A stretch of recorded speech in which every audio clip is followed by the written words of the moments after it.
আসসালামু আলাইকুম রহমতুল্লাহি ওয়া বারাকাতুহু। স্বাগত জানাচ্ছি প্রত্যেককে সাইফুলস একাডেমিয়ার দ্বিতীয় গ্রামার ক্লাসে। সাইফুল ইসলাম বলছি, আশা করি তোমরা সবাই ভালো আছো এবং সুস্থ আছো। আমি আজকে দ্বিতীয় গ্রামার ক্লাসের মধ্যে তোমাদেরকে যে জিনিসটা করাবো সেটা হচ্ছে article uses of A and an এর যে ব্যবহারটা রয়েছে সেটা। কিন্তু এটার ভিতরে আমরা যেটা করব সেটা হচ্ছে অ্যাডভান্স পার্টের যত ধরনের রুলসগুলো আছে সেটা শেষ করব। আর ফরচুনেটলি আমরা আজকে দায়ের ব্যবহার করব না, তবে দায়ের ব্যবহারটা 3 নম্বর ক্লাসে তোমাদের জন্য থাকবে। তো বেশি কথা না বাড়িয়ে চলো ক্লাসটা শুরু করে ফেলি। আশা করি এটা তোমাদের কাজে লাগবে।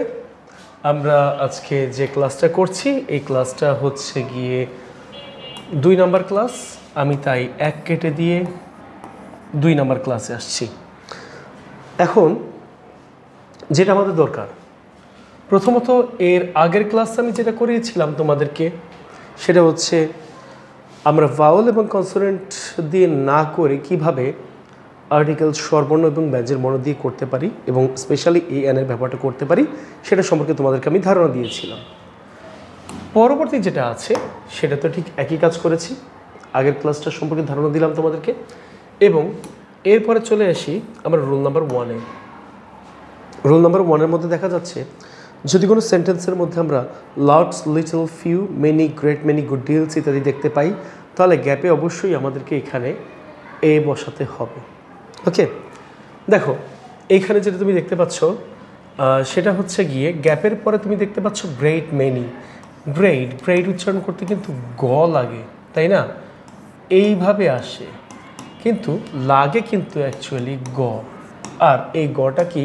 এই গটা হচ্ছে গিয়ে ব্যঞ্জন বর্ণ। আর আমি বলেছিলাম উচ্চারণের প্রথমে ব্যঞ্জন বর্ণ আসলে সেই জায়গাটায় অবশ্যই তোমাকে এ বসাতে হবে। ঠিক একইভাবে পরেরটা যদি যাও তুমি এখানে পাচ্ছ ফিউ। উচ্চারণ করতে গেলে ফিউ অর্থাৎ আসে কিন্তু ফ। আর এই ফটা কি? ফটা কীভাবে ব্যঞ্জন বর্ণ। আর এই উচ্চারণের প্রথমে ব্যঞ্জন বর্ণ আসলে সেই ক্ষেত্রে তোমাকে এ বসাতে হবে। আমি বলে দিই, ফিউ কথার মানে হচ্ছে না। ফিউ মানে হচ্ছে না, একদম নেগেটিভ ওয়ার্ড। বাট এই ফিউটা পজিটিভ করতে গেলে তোমাকে তার আগে এ বসাতে হবে, তখন তা হয়ে যাবে অল্প। ঠিক আছে? শুধু যদি বলো ফিউ, দ্যাট মিনস এই ফিউটা হচ্ছে গিয়ে নেগেটিভ ওয়ার্ড। ওকে, নেগেটিভ ওয়ার্ড। এখন এইটা নেগেটিভ ওয়ার্ড মানে আই হ্যাভ ফিউ মিস্টেকস, আমার কোনো মিস্টেকস নাই, কথাটা মানে এইভাবে দাঁড়ায়। বাট তুমি যদি বলো I have a few mistakes, a few, তখন আসে কিন্তু অল্প। এটার অর্থ কিন্তু তখন দাঁড়ায় অল্প। তার মানে কি? এটা পজিটিভ হয়ে গেল। ব্যাপারটা কিন্তু এরকমই। এরপরে আসো, যখন তুমি এখানে লিটল দেখতে পাচ্ছ, লিটল উচ্চারণ করতে গেলে ল আসে, তাই না? উচ্চারণে আমরা ল দেখতে পাই। এই যে লটা আমি দেখতে পাচ্ছি, লটা হচ্ছে গিয়ে অ্যাকচুয়ালি ব্যঞ্জন বর্ণ। আর এই উচ্চারণের প্রথমে ব্যঞ্জন বর্ণ আসলে এই বসে। বাট তুমি যদি শুধু লিটল বলো, এই যে আমি এখানে লিখে দিলাম, মানে ফিউয়ের পাশাপাশি যদি এখানে লিটলও থাকতো একই হইতো, negative word. But a little কথা যদি তুমি বলো তাহলে তার অর্থ একই দাঁড়াবে, অর্থাৎ অল্প দাঁড়াবে। ওকে, তার মানে যখন লিটল অথবা ফিউ কোনো আর্টিকেল ছাড়া থাকবে সেটা হচ্ছে নেগেটিভ। যখন আ ফিউ অথবা আ লিটল থাকবে তখন তা পজিটিভ, যদিও তা অল্প বোঝায়। ক্লিয়ার? তাহলে লিটল, ল, উচ্চারণে ব্যঞ্জন বর্ণ, দ্যাট মিনস এখানে আমাকে বসাতে হবে হচ্ছে এই। ক্লিয়ার তো ব্যাপারটা? আশা করি তোমরা ক্লিয়ার। চলো এই পরেরটা একটু চলে যাই। ভেরি অর্থ আমরা জানি কি? খুব, তাই না? ভেরির অর্থ আমরা জানি খুব। যেমন আমি এখানে ভেরি কথাটা লিখলাম, এটার অর্থ দ্বারাই হচ্ছে খুব। কিন্তু তুমি এইটায় কি ইউজ করতে পারে? মোস্ট ইউজ করতে পারো। কিভাবে বুঝাচ্ছি? মোস্ট কথার অর্থ হচ্ছে গিয়ে বেশিরভাগ। ওকে, বাট তুমি যদি মোস্টের আগে দা বসাও, তাহলে তার অর্থ আসে সবচেয়ে অথবা আসে সব থেকে। এখন এইটা যদি তুমি উচ্চারণ করো, তার মানে এই জিনিসটা দার পরে মোস্ট, এই জিনিসটা কিন্তু ডিফারেন্সিয়েশন ক্রিয়েট করে। ওকে, সরি, এটা হচ্ছে গিয়ে ডিফারেন্সিয়েশন ক্রিয়েট করে, মানে পার্থক্য সৃষ্টি করে। বাট তুমি এমন একটা ওয়ার্ড বসাতে চাও যে ওয়ার্ডটা কোনো ডিফারেন্সিয়েশন ক্রিয়েট করবে না, বাট মোস্ট দিয়ে হবে। সেই ওয়ার্ডটা কোনটা জানো? সেই ওয়ার্ডটা হচ্ছে এইটা, মোস্টের আগে এ বসানো। তখন তার অর্থ হবে খুব, তখন তার অর্থ হবে খুব, অর্থাৎ ভেরি এবং মোস্ট একই অর্থে বসানো যায় যদি মোস্টের আগে এ বসে, যদি মোস্টের আগে এ বসে। এখন মনে করো তুমি একটা গল্প দেখলা, this is dash most interesting story.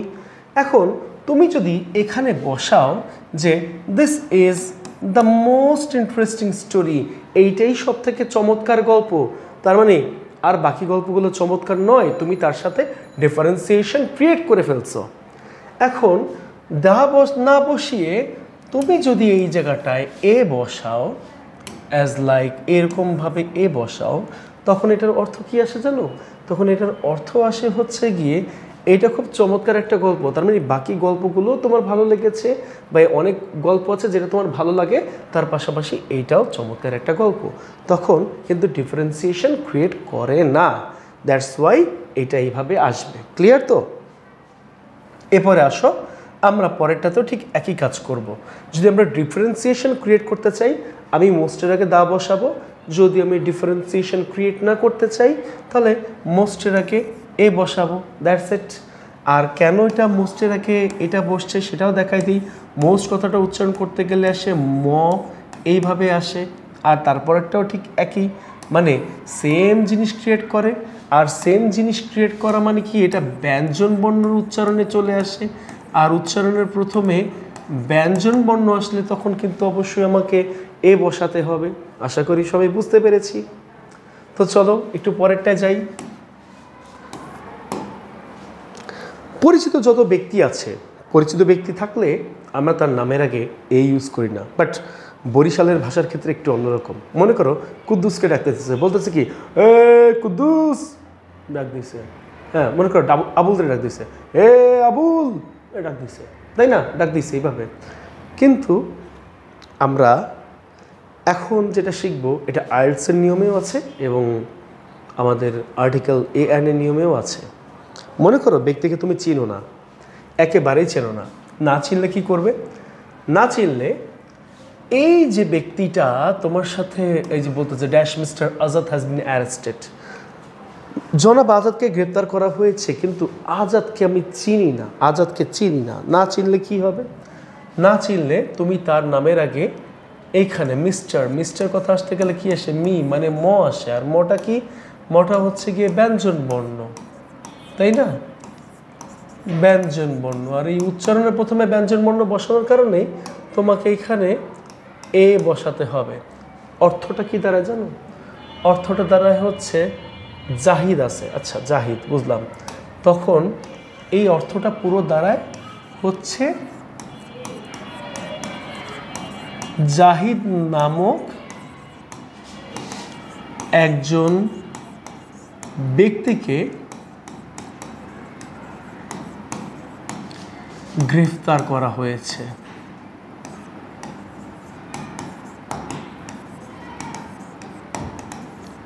আশা করি বুঝতে পেরেছি। এখন পরের যেটা আছে, dash mister Fakir came to see you. জনাব ফকিরকে আমি যে সেকেন্ড পার্সনের সাথে কথা বলছি সে নাও চিনতে পারে। সে যদি না চিনে, সেই ক্ষেত্রে আমি ইউজ করতে পারি mister Fakir has been came to see you. ঠিক আছে? তার মানে এখানে কি আসে? মিস্টার উচ্চারণ করতে লাগে অবশ্যই ম, তাই এখানে হয়ে গেছে এ, আগের নিয়মের মতোই। ওকে, ঠিক পরেরটা dash Tuhin will meet you সুন।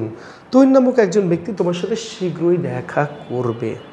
তুমি চিনো না বা আমি চিনি না, শুনেছি এই নামক একজন ব্যক্তি আসবে, তাই অপরিচিত ব্যক্তির নামের আগে আমি কী করতে পারি? অবশ্যই এখানে তুহিন উচ্চারণ করতে গেলে তু আসতো, মানে ত আসে, আর এই তটা হচ্ছে গিয়ে ব্যঞ্জন বর্ণ। উচ্চারণের প্রথমে ব্যঞ্জন বর্ণ আসলে এখানে অবশ্যই এ আসবে, দিয়ে দিলাম এ, হয়ে গেল। আশা করি বুঝতে পেরেছো সবাই। ঠিক পরের নিয়মটাতে আমরা চলে যাচ্ছি 4 নম্বরে। এই 4 নম্বরে সংখ্যাবাচক কিছু শব্দ, সেটা ডজন, মিলিয়ন, ট্রিলিয়ন, স্কোর, কাপল, 100 ইত্যাদি আর অনেক শব্দ আছে। ডজন যদি বলি 12টায় একটা, মানে 1 ডজন বোঝায়, তাই না? 100 100টায় একটা বোঝায়, মানে কি একটা 100। বা মিলিয়ন 10 লাখে 1 মিলিয়ন এরকম বোঝায়। 1000 মানে হাজারে বোঝায়। স্কোর বলো, যেটাই বলো না কেন, এগুলো সবই এরকম।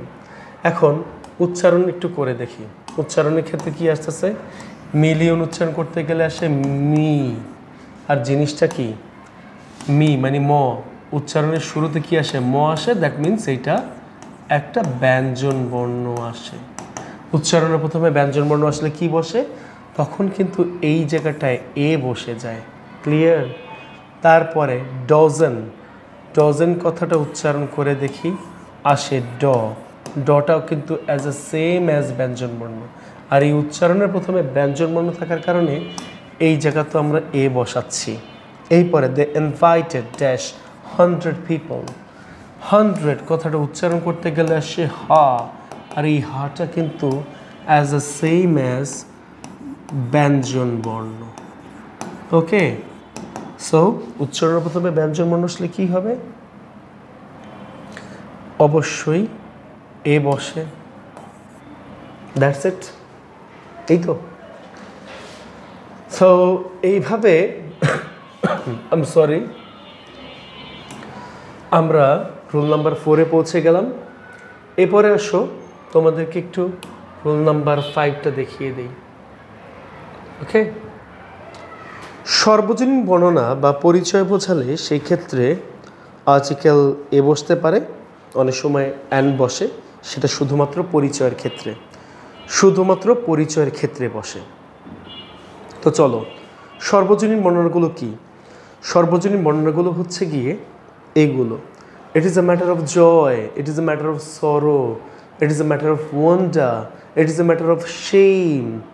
এই যে জিনিসগুলো যে আছে, এইগুলো তুমি একটা কথা শুরু করবা, কথাগুলো আনন্দ, দুঃখ, বেদনা, লজ্জা ইত্যাদির সাহায্যে যখন শুরু করবে, তখন সেটা হয়ে যাবে হচ্ছে সর্বজনীন বর্ণনা। আর এই ধরনের কথার ক্ষেত্রে সাধারণত গ্যাপের পরে ম্যাটার কথাটাই লেখা থাকে, আর এই ম্যাটার এর ম থাকার কারণে এই জায়গাতে কিন্তু এ বসে যায়। কথা কি বোঝা গেছে?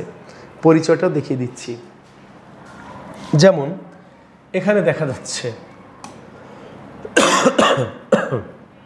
আমি দুঃখিত, ম্যাটার, ম্যাটার কথা বলতে গেলে কি আসে? ম আসে।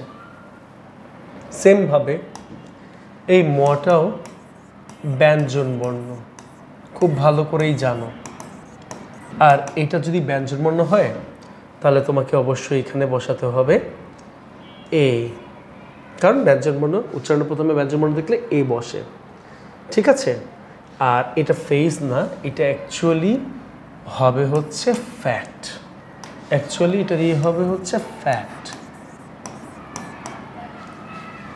ওকে, এরপরে ইন্ট্রোডিউস করা। It is dash Nobel virtue, এটা হচ্ছে একটা আদর্শ গুণ। হ্যাঁ, নোবেল ভার্চু, ভার্চু কথাটা কি? ভার্চু কথাটা হচ্ছে গিয়ে গুণ বোঝায়। ওকে, গুণ বোঝায়, এটা একটা আদর্শ গুণ। তুমি যখন চেঞ্জ করতে যাচ্ছ, চেঞ্জ করার সময় একটু দেখো, এখানে নোবেল, নোবেল এরকম আসে কথাটা, তাই না? আসে কি? এখানে আসে কিন্তু নো, মানে ন আসতেছে। সেমভাবে এই জিনিসটাকেও আমরা ব্যঞ্জন বর্ণ হিসেবে কাজে লাগাতে পারি। এটা যদি ব্যঞ্জনবর্ণই হয় তাহলে এখানে আমাকে অ্যান না বসিয়ে এ বসাতে হবে। ওকে, এ বসাতে হবে। এরপর আসো, ইট ইজ ড্যাশ ল্যাবোরিয়াস প্রসেস। তুমি ল্যাবোরিয়াস বলছো, তার মানে ল্যাবোরিয়াস কথাটা বলতে গেলে আসে এইভাবে, ল্যাবোরিয়াস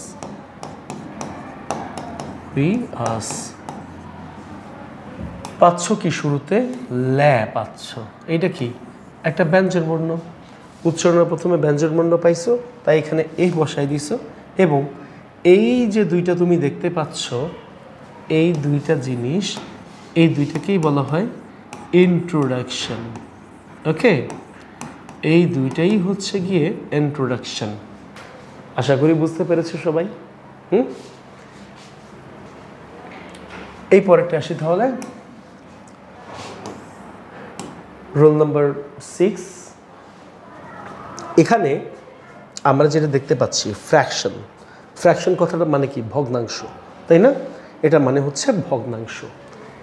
এই যে ফ্র্যাকশনস বা ভগ্নাংশ আমরা দেখতে পাবো কোথায়? দেখতে পাবো গ্যাপের আগে। কোথায়? গ্যাপের আগে। 3/4 বললে 4/3 আসে, সমান সমান কি? ফ্র্যাকশন বোঝায় বা ভগ্নাংশ বোঝায়।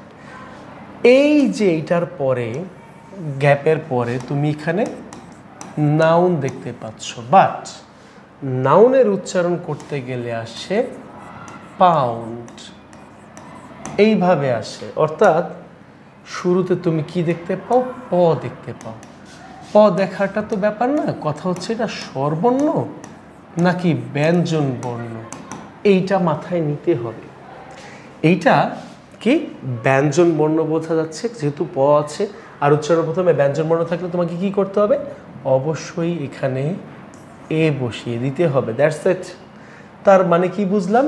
গ্যাপের আগে ফ্র্যাকশন, গ্যাপের পরে নাউন থাকলে ওইটার উপর নির্ভর করবে বা নাউনের উপর নির্ভর করবে তার স্বরবর্ণের মতো উচ্চারিত হয় নাকি ব্যঞ্জন বর্ণের মতো উচ্চারিত হয়। উচ্চারণের প্রথমে স্বরবর্ণ থাকলে এন বসে, ব্যঞ্জন বর্ণ থাকলে এ বসে। কথাটা হচ্ছে এইটুকুই, তাই না? আসো এই পরেরটা 2/3। এখানে 2/3 বুঝিয়েছে, দ্যাট মিন্স এটা কি করছে? এইটা হচ্ছে গিয়ে 2/3 বোঝাচ্ছে। That means it's also a fraction. Okay, then তুমি কি দেখতে পাচ্ছ? অ্যাপল উচ্চারণে অ্যাপল, এইভাবে অ্যাপল, নো, অ্যাকচুয়াল উচ্চারণ হচ্ছে অ্যাপল। ওকে, তারপর কি?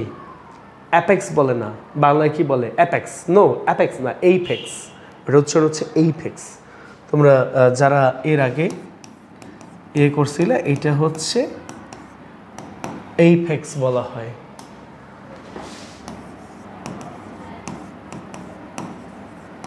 আমাদের উচ্চারণে কত ধরনের যে প্রবলেম আছে, এই প্রবলেমের কারণেই হচ্ছে আমরা ঠিকভাবে উচ্চারণ করতে পারি না। 2/3 অফ ড্যাশ অ্যাপল। অ্যাপল কথাটা যখন উচ্চারণ করতেছে তখন কি আসে? শুরুতে এই যে অ্যাপল, এইভাবে, তাই না? শুরুটা কি আছে? এটা আছে। আর এটা থাকা মানে কি? আমি অবশ্যই স্বরবর্ণ দেখতে পাচ্ছি। স্বরবর্ণ যদি থাকে উচ্চারণের প্রথমে, তাহলে তোমাকে অবশ্যই এই জায়গায় এন বসাতে হবে, তাই না? এই তো ব্যাপার।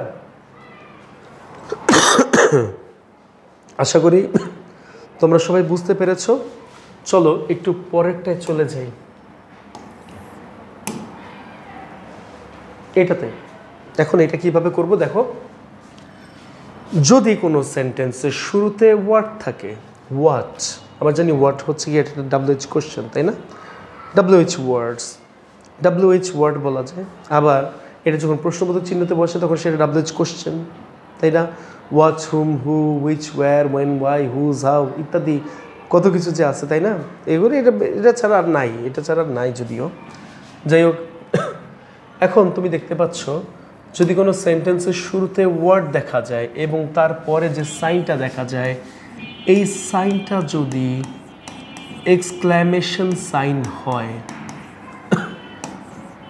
এক্সক্ল্যামেশন সাইন হয়, তখন কি করতে হবে? ওয়ার্ড থাকলে সাধারণত এর পরে যে অ্যাডজেক্টিভ থাকে এবং তারপরে যে নাউন থাকে, এটা সম্পূর্ণ একটা নাউন ফ্রেজের কাজ করে। কেন? অ্যাডজেক্টিভের সাথে নাউন থাকলে তার সাথে আর্টিকেল অবশ্যই লাগবে, তাই না? আর্টিকেল লাগবে। তা তুমি যখন বললা বিউটিফুল কথাটা উচ্চারণ করতে গিয়ে কি আসে? এই যে বিউটিফুল, আচ্ছা যাই থাকুক না কেন, শুরুটা তো ব দিয়ে হয়েছে, আর এই বটাই তো হচ্ছে গিয়ে ব্যঞ্জন বর্ণ, তাই না? বটা হচ্ছে গিয়ে ব্যঞ্জন বর্ণ, আর এই ব্যঞ্জন বর্ণ যদি থাকে তাহলে তোমাকে কি করতে হবে? এই বসাইতে হবে। উচ্চারণটা কিন্তু এই না, এই উচ্চারণ হচ্ছে এই। ক্লিয়ার? তারপর দেখো পরেরটা তুমি কি দেখতে পাচ্ছ? হোয়াট আছে ঠিকই, তুমি দেখতে পাচ্ছ ugly is an adjective. Bird is a noun. Okay, bird is a noun, but উচ্চারণ যখন আমি করি তখন কি আসে? আগলি, এইভাবে আসে। অর্থাৎ ফার্স্ট উচ্চারণে আসে স্বরেয়া, আর এই স্বরেয়ার কারণে এখানে বোঝা যাচ্ছে উচ্চারণের প্রথমে স্বরবর্ণ আসতেছে, আর এই উচ্চারণের প্রথমে স্বরবর্ণ আসার কারণে এখানে আমাকে বসাতে হবে অ্যান। ঠিক আছে? ওয়ার্ড থাকলে সেটা কোনো স্পেসিফিক একটা কিছুকে বোঝায়, ওয়ার্ড থাকলে সাধারণত একটা কিছুকে বোঝায়। হাউ থাকলে দুনিয়ার সব কিছুর মাত্রা বোঝায়, যে কোনো কিছুর মাত্রা বসতে পারে। তাহলে এখানে দেখো ওয়াটের পরে আছে ফুল। এখন তুমি কি করবা? ফুল উচ্চারণ করে এখানে শুধু অ্যাডজেক্টিভ দেখা যাচ্ছে। ওকে, ফুল উচ্চারণ করতে গেলে কি লাগে? ফুল, এইভাবে লাগে। হ্যাঁ, এটা কিন্তু আবার সেই ফুল না, গোলাপ ফুল বা কোনো ফুল না। এটা কি? এটা হচ্ছে বলদ মার্কা ফুল। তাহলে এই জায়গায় কী বসবে? এই জায়গায় এটা কিন্তু ব্যঞ্জন বর্ণ, উচ্চারণে আমরা ব্যঞ্জন বর্ণ পাচ্ছি। আর এই ব্যঞ্জন বর্ণ পাওয়ার কারণে এই জায়গাটায় আমাদের এ বসে যাচ্ছে। আশা করি বুঝতে পেরেছ। কিন্তু ব্যতিক্রম কেন হাউ থাকলে? দেখো, হাউয়ের অর্থটা বলতে আমরা জানি যে এইটার অর্থ হচ্ছে কেমন। কেমন বলতে কি বোঝায়? কেমন বলতে মাত্রা বোঝায়, কোনো কিছুর পরিমাণ বোঝায়, মাত্রা বা পরিমাণ বোঝায়। হ্যাঁ, এই মাত্রা বা পরিমাণ কোনোদিনও শেষ করা যায় না বুঝিয়ে। তার মানে এই জিনিসটা কি? এই জিনিসটা হচ্ছে আনকাউন্টেবল। ওকে, যা গণনা করা যায় না। তখন এই জায়গাগুলোতে আমাদের সাধারণত ক্রস বসাতে হয়, যা থাকে তা ক্রস বসাতে হয়। আশা করি তোমরা এই জিনিসটা বুঝতে পেরেছ। ওকে, তাহলে আমি একটু পরেরটা যাই। এই যে পরেরটা কি আছে? আগেরটা আমরা করেছিলাম এক্সক্ল্যামেটরি সেন্টেন্সে, এবার আমরা করব হচ্ছে অ্যাসার্টিভ সেন্টেন্সে। এক্সক্ল্যামেটরি সেন্টেন্সে আমরা ওয়ার্ড দেখেছিলাম গ্যাপের আগে, এবং সেই অনুযায়ী আমাদের নাউন অ্যাডজেক্টিভ থাকার কারণে বা শুধু অ্যাডজেক্টিভ থাকার কারণে আমরা এ বা অ্যান বসিয়েছি। হাউটা ছিল হচ্ছে আনকাউন্টেবল, দ্যাটস ওয়াই আমরা হাউয়ের পরে যা ছিল তার সব ক্রস বসিয়েছি, কিন্তু সেটা এক্সক্ল্যামেটরি থাকার কারণে হয়েছে। এখন এক্সক্ল্যামেটরি না থেকে যদি এখানে অ্যাসার্টিভ সেন্টেন্স থাকে, সেই ক্ষেত্রে কী করবা? মেনি আছে, রেদার আছে, হোয়াট আছে, হাউ আছে, হোয়াইট আছে, সাচ আছে। এই যে জিনিসগুলো আছে, এইগুলোর যদি গ্যাপের আগে থাকে, এগুলো যদি গ্যাপের আগে থাকে, গ্যাপের পরে যে নাউনটাই থাকুক না কেন, সেখানে তোমাকে এই অ্যান বসাতে হবে। যেমন দেখো, এখানে আমি দেখতে পাচ্ছি many, many is a clue. তারপর কি আছে? ম্যান, ম্যান উচ্চারণ করছো, ম্যা আসতেছে এইভাবে। তার মানে এই জায়গাটায় ম দেখা যাচ্ছে, এইটা হচ্ছে গিয়ে ব্যঞ্জন বর্ণ।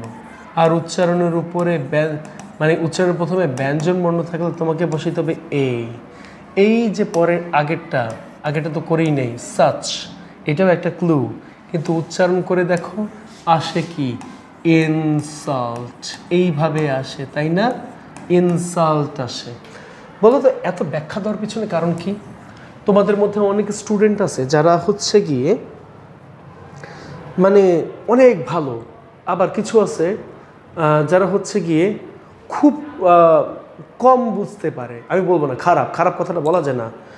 স্টুডেন্টস হচ্ছে গিয়ে সবাই যখন জন্ম হয় একই নিয়ে জন্মে, কেউ একটু আগে বোঝে, কেউ একটু পরে বোঝে, কেউ একটু ফাস্ট, কেউ একটু স্লো। আমাদেরকে কী করতে হবে জানো? ফাস্ট এবং স্লোকে একত্র করতে হবে, ওইভাবে ওই ধারাবাহিকতায় এগিয়ে যেতে হবে যাতে করে দুইজন সমান সমান অবস্থায় চলে আসে। ঠিক আছে, ও একটু ধীরে বুঝতেছে, কোনো সমস্যা নাই, ওকে সুযোগ দিতে হবে, ও পারবে অবশ্যই। হ্যাঁ, ওকে পারার মতো ব্যবস্থা করে দিতে হবে। যে ফার্স্ট যাচ্ছে সে অনেক আগায় যাবে অবশ্যই, কিন্তু দিন শেষে যেন ও যা শিখেছে ও তাই শিখে, ওই ব্যবস্থাটা ওদের জন্য করে দিতে হবে। দ্যাটস ওই পড়ানোটা এভাবে হচ্ছে। ক্লিয়ার?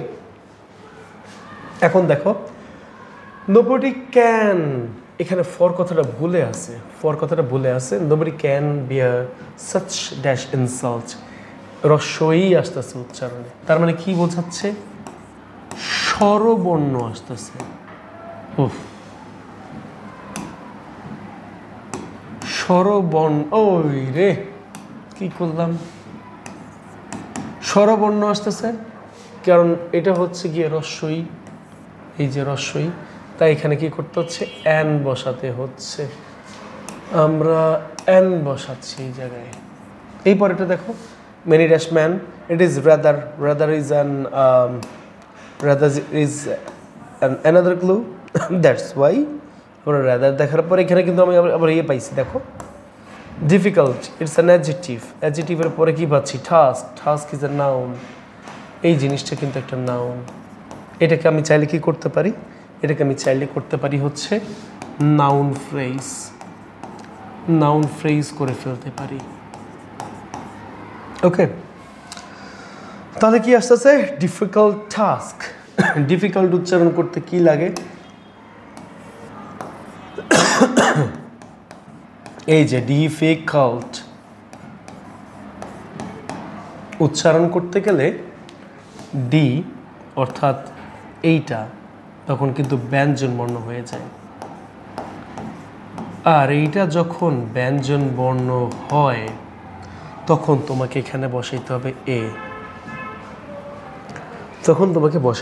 এ, ক্লিয়ার? এবার আসো, what dash nice bird it is, করতেছ নাইস, ওকে নাইস, এইভাবে আসতেছে। আর তোমরা জানো নাইসের 100% ব্যঞ্জন বর্ণ, তাই এখানে বসে গেছে এ। ওকে, আশা করি বুঝতে পেরেছো সবাই। এই পরে চলো আমরা একটু পরের গুলোতে চলে যাই।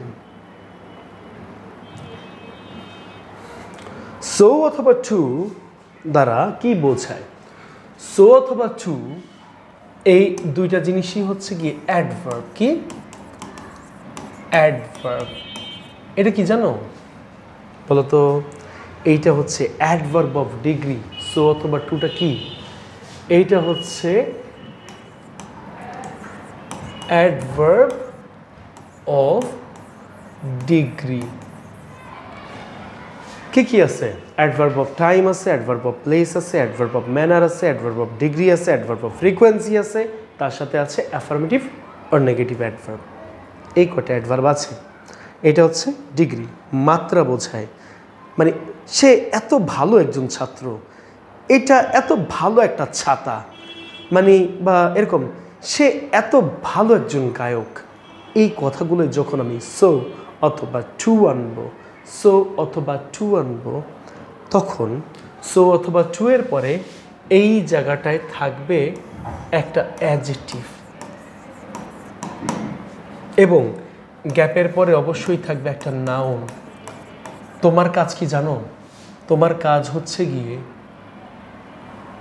এই যে সো অথবা টু মানে এত, এই কথাটার পরে যখন অ্যাডজেক্টিভ দেখবে তারপরে অবশ্যই একটা আর্টিকেল বসানো।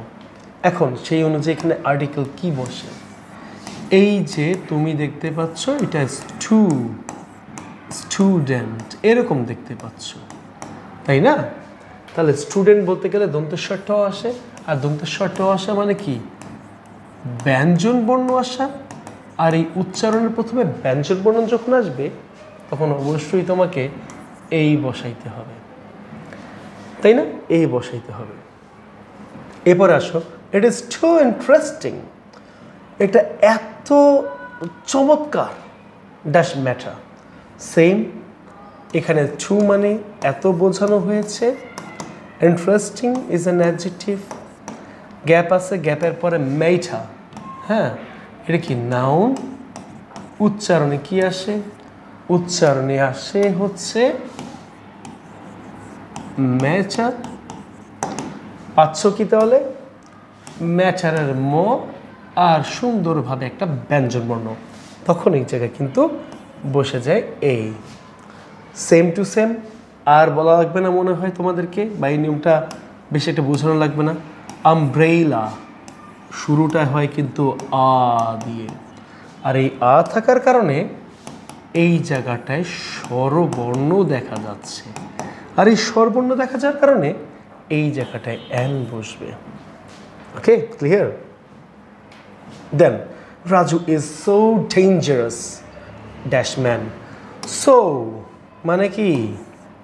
এত বিপজ্জনক একজন ব্যক্তি।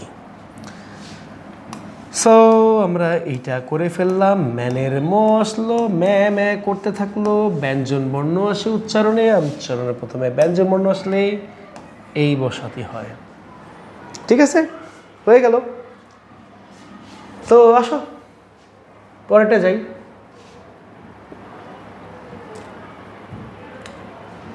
অ্যাব্রিভিয়েশন, শব্দ সংক্ষেপণ, যাকে আমরা অ্যাক্রোনিমও বলতে পারি। উচ্চারণটা যখন তুমি করতে যাচ্ছ শুরুতে এম আনো, এম, এইভাবে যদি যাও এমে এম, শিখেছিলাম যে সমস্ত কনসোনেন্ট উচ্চারণ করতে গেলে শুরুতে ভাওয়েল দেখা যায় এবং তারপরে কনসোনেন্ট আসে, তাকে বলা হয় হচ্ছে উইক কনসোনেন্ট।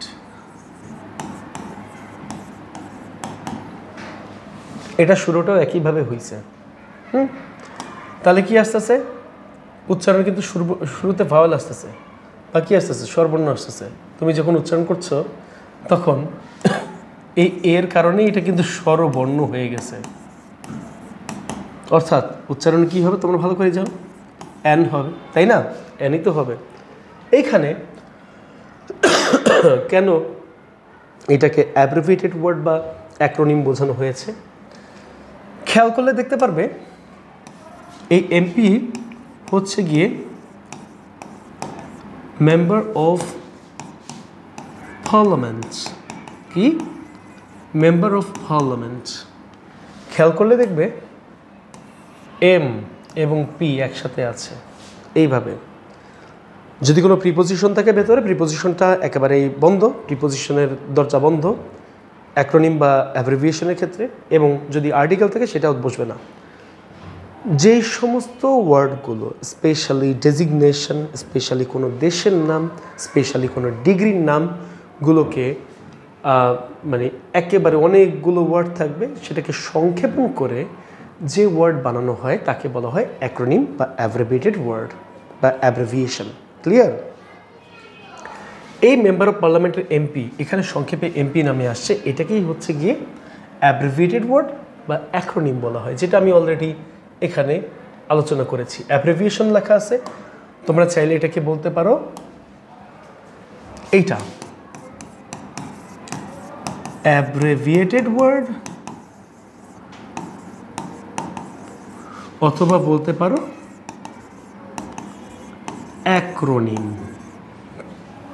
এই দুটো বললেই হবে। সেমভাবে এই এমবিএ উচ্চারণ করতে গেলে কি পাচ্ছ?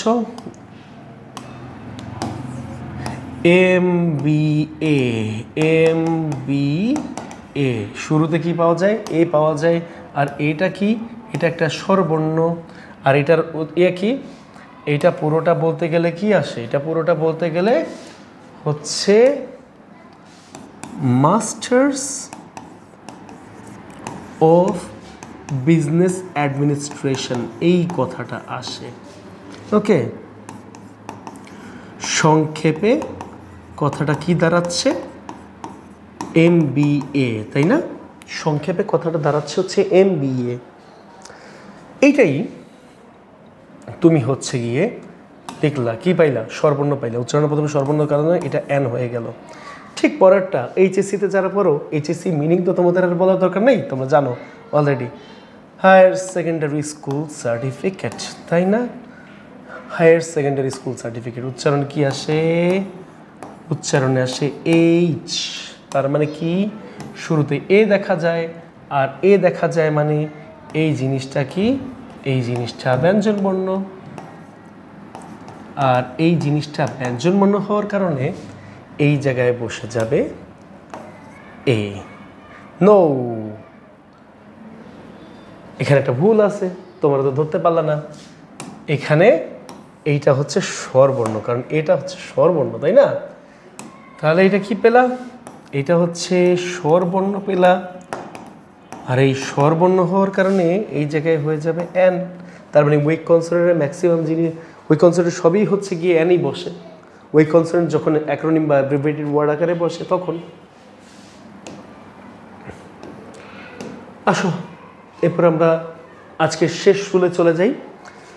এখানে কিছু নির্দিষ্ট ইডিয়ম আছে বা ফ্রেজ আছে, সাথে ইডিয়ম অ্যান্ড ফ্রেজ, এগুলোতে অটোমেটিক্যালি আর্টিকেল এ বা এন বসে। চলো একটু দেখে নেই কী কী বসতে পারে।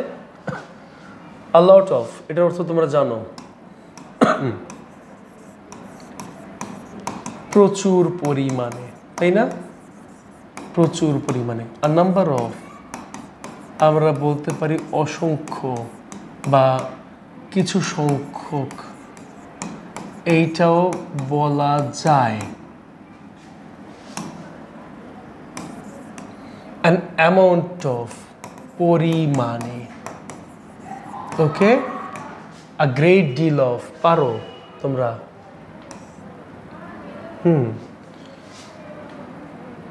তারপর কি? প্রচুর পরিমাণে বোঝায়, এটার অর্থ। আসো সবগুলোর অর্থ লিখলাম না, আফটার এ ওয়াইল, কিছুক্ষণ পর, সবগুলোর অর্থ না লিখে যেগুলো মনে করো তোমরা পাবা, গ্রুপ অফ, একটা দল, লিফ অফ, এক টুকরো, আ কাপ অফ, এক কাপ, যেটা জানো, আ বাস্কেট অফ জানো, আ গ্লাস অফ জানো, আ ব্ল্যাক শিপ এটা না জানতে পারো, এর অর্থ হচ্ছে কুলাঙ্গার। ওকে, গিভ এ গ্র্যান্ড, সাহায্য করা, গিভ এ গ্র্যান্ড, সাহায্য করা, আ ব্রিফ পিরিয়ড, হ্যাঁ কি হতে পারে? চোখের পলকে, চোখের পলকে। আ ম্যান অফ লেটার, কি? পণ্ডিত ব্যক্তি। এটার ফলে কি হচ্ছে? তোমরা কিছু ইডিয়ম অ্যান্ড ফ্রেজ শিখে ফেলতেছো। আ বেড অফ রোজেস, কি বোঝায়? পুষ্পসজ্জা, মানে ফুল সজ্জা বলতে পারো। আর রেড লেটার ডে, এটার অর্থ কি জানো? এটার অর্থ হচ্ছে স্মরণীয় দিন। তারপরে একটা লস, এখানে লিখে দিই ভালো হয়, হতবুদ্ধি বা কিংকর্ত বিমূঢ়, কিংকর্ত বিমূঢ়, এই কিংকর্ত বিমূঢ়। অ্যাট লো ইভ, পতনের অবস্থায়, পতনের অবস্থাকে বলা হয় আচ্ছা লো ইভ, পতনের অবস্থায়। অ্যাট আ স্ট্রেংথ, এক টানা, এর ওপেন রিলেশন, এটা তোমাদের থেকে আর ভালো কে জানে, তাই না? তাহলে Raju has dash lot of money, lot of কথার অর্থ কি? প্রচুর পরিমাণে, তাই না? প্রচুর পরিমাণে, এটার মিনিং তুমি কি করবা? এখানে লট উচ্চারণ করতে আসে, লটা কি ব্যঞ্জনবর্ণ, তাই এখানে এ বসে। এই ওয়ার্ডটা ম্যান অফ লেটার্স, অলরেডি বলছি এটা পণ্ডিত ব্যক্তি, বাট উচ্চারণ করতে গেলে কি আসে? ম্যান, ম আসে, অবশ্যই ব্যঞ্জনবর্ণ। উচ্চারণের প্রথমে ব্যঞ্জনবর্ণ আসলে এখানে এই বসে। ব্ল্যাক শিপ, ব্ল্যাক, ব্ল্যাক উচ্চারণ করতে কি আসে? ব্ল্যাক উচ্চারণ করতে আসে ব এবং আসে ল, তার মানে এটাও ব্যঞ্জনবর্ণ। আর এই উচ্চারণের প্রথমে ব্যঞ্জনবর্ণ আসলে এ বসে। তো আজকের ক্লাসটা হচ্ছে এই পর্যন্তই। আমরা আর্টিকেলের অ্যাডভান্স রুলস যেগুলো আছে সেগুলো সব শিখে ফেললাম ইনশাল্লাহ। মানে অ্যাডভান্স রুলে বলতেছি যে এ বা এনের ব্যবহারের যে অ্যাডভান্স রুল আছে সেটা শিখে ফেললাম ইনশাল্লাহ। নেক্সট ক্লাসে তোমাদের সাথে দায়ের ব্যবহার নিয়ে দেখা হবে। ততদিন পর্যন্ত ভালো থাকো, সুস্থ থাকো, এই কামনা শেষ করছি। সবাইকে আসসালামু আলাইকুম।